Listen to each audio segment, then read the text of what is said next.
Gochoota afaan Oromootiin bilcheessuu, booyuu, dhuguu, konkolaachisuu,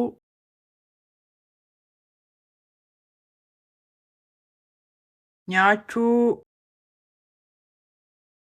utaaluu, muruu, dibuu,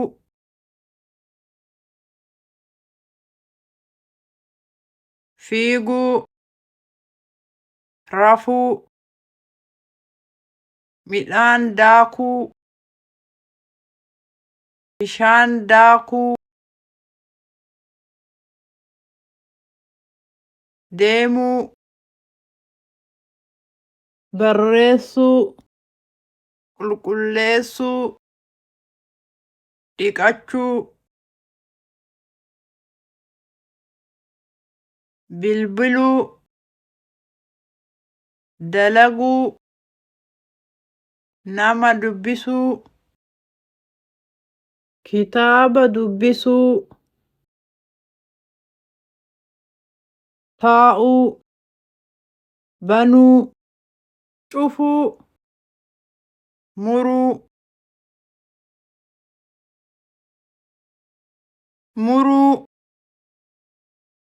cufuu, banuu, taa'uu, dalaguu, bilbiluu, dubbisuu, dhiqachuu, miicuu,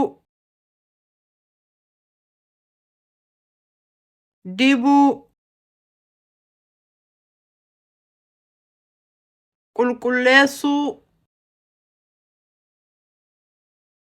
barreessuu, deemuu,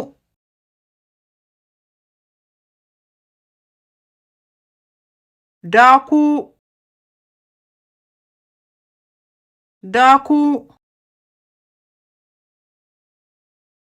rafuu, fiiguu, utaaluu, nyaachuu,